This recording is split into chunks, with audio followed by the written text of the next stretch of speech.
coming up very shortly is the International Day of People with Disabilities. The theme this year is Confident, Capable and Creative, Come With Me.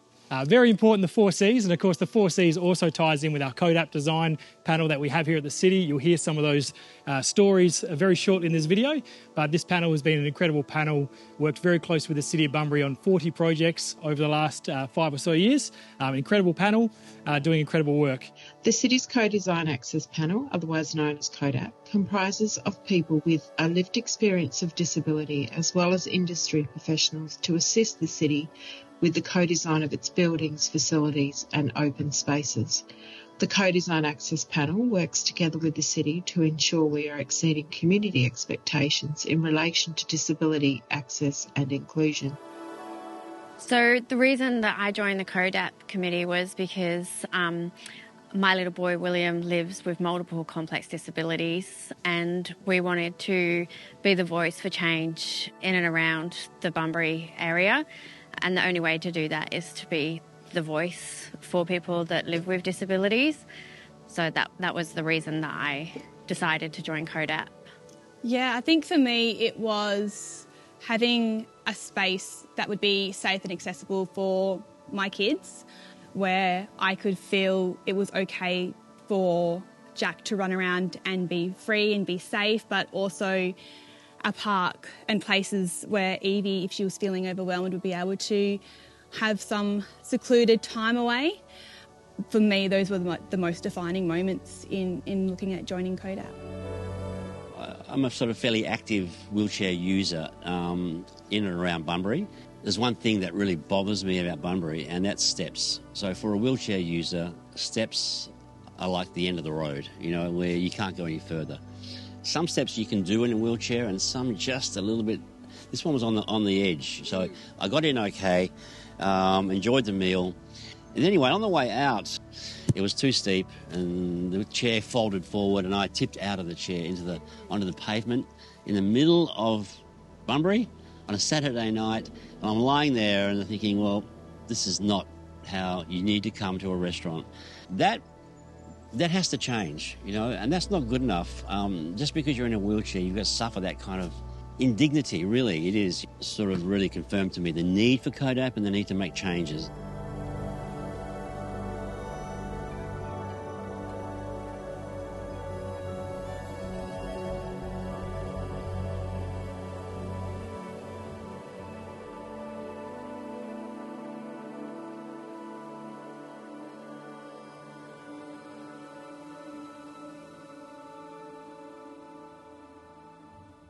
The defining moment for me to come into CODAP was actually going around Bunbury and finding places where a blind person can't actually access.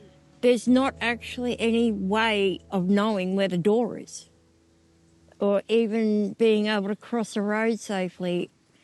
And I want to make a difference. I want to help people who are nearsighted, who have got low vision, who are in wheelchairs or are even just using a walker to actually get to places and into places safely.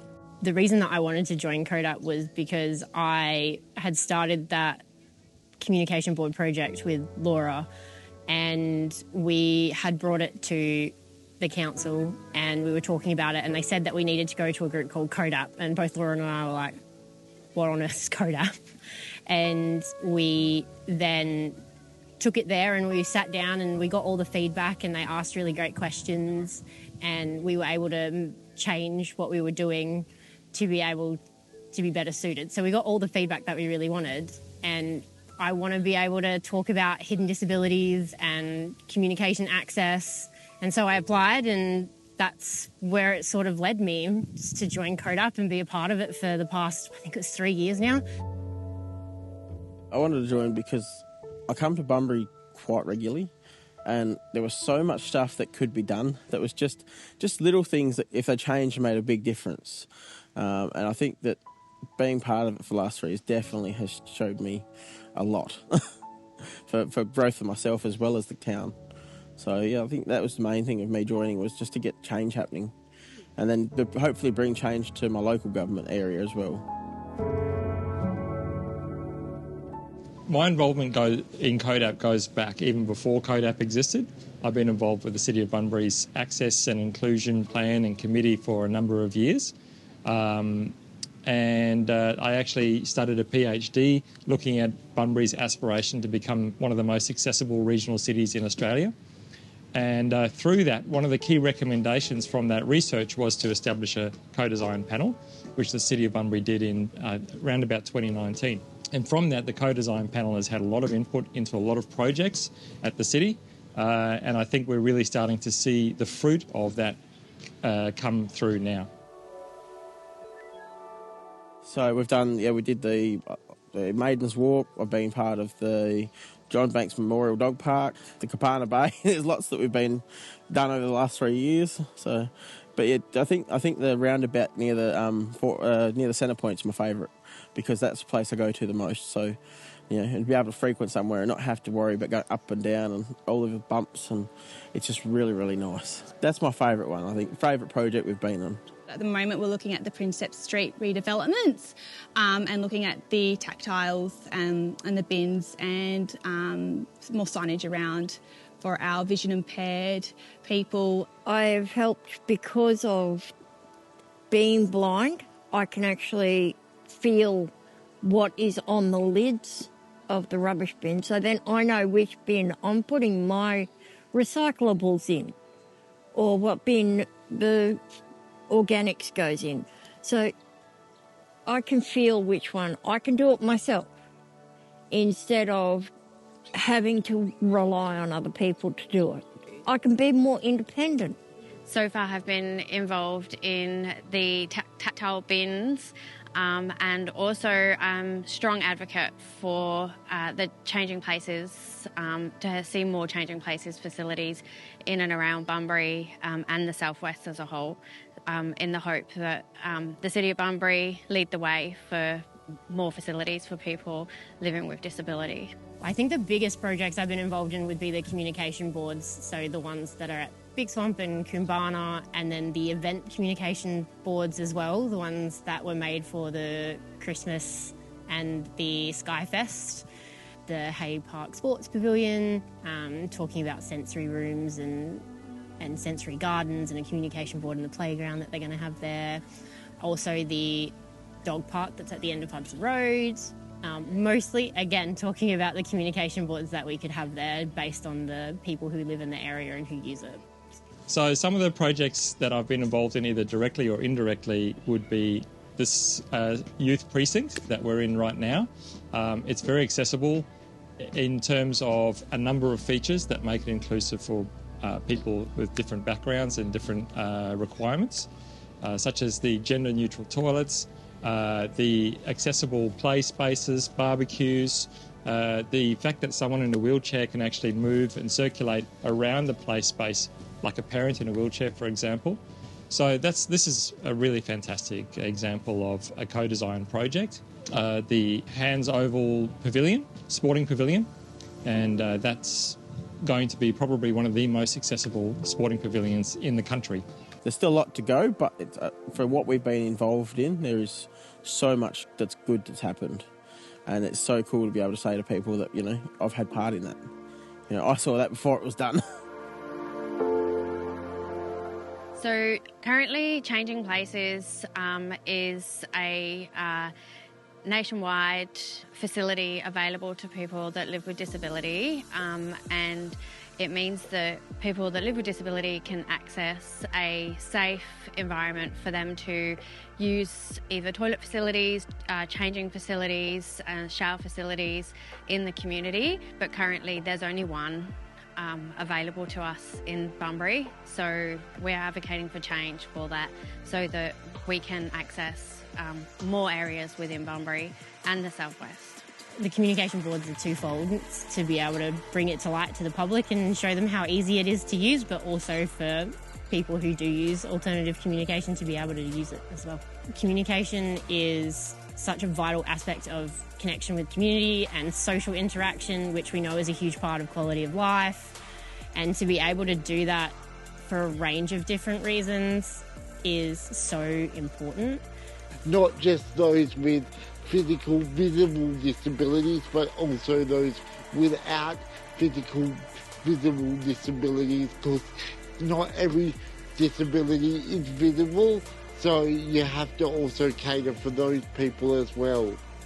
I think generally most people's attitudes in Bunbury towards people with disabilities are very good, but I think there's been exclusion at a material level.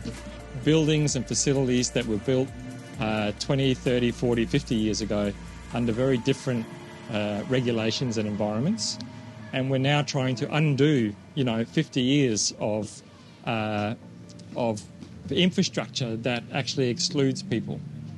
I suppose we don't want to make a fuss. We don't want to be seen to be making a fuss for people in chairs and people with disabilities, and we shouldn't have to put our hands up and ask where the toilet is. No one else does that.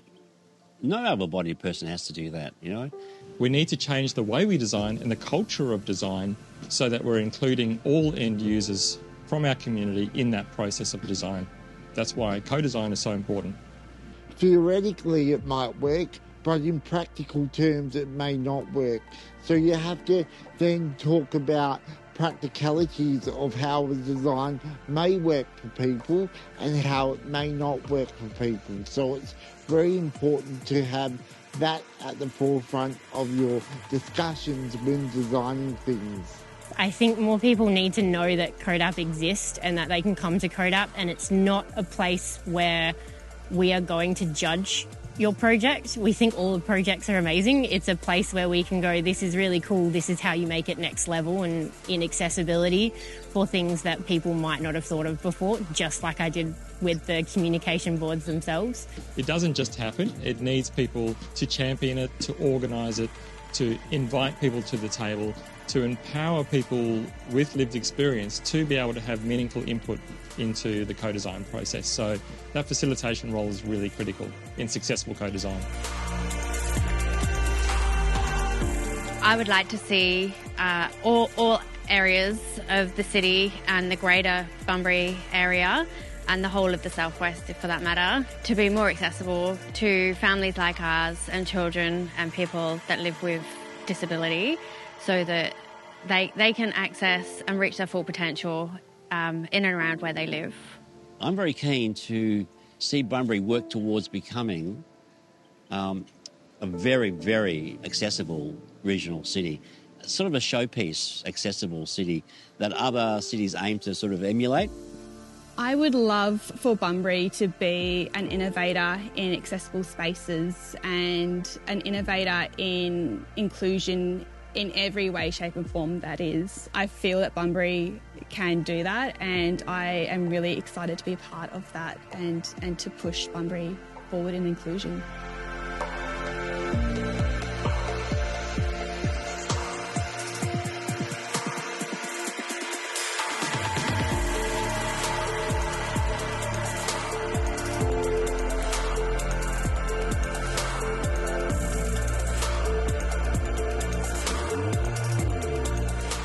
I want to see Bunbury win the Master Awards. It might take a while, but I think we're not far off from what we've done so far in the last 3 years. And I think if you're another 5 years down the track, I think it'll be definitely the most accessible place in the world. Disabled people can then become part of the community. They can actually interact with people. They can come into an area where they usually wouldn't be able to get to. As part of International Day of People with Disability 2024, we acknowledge and celebrate the valuable contribution people with disability bring to the City of Bunbury and across our community. We celebrate their commitment to raising awareness of the process and importance of accessible design and inclusive spaces and places across Bunbury for everyone to enjoy.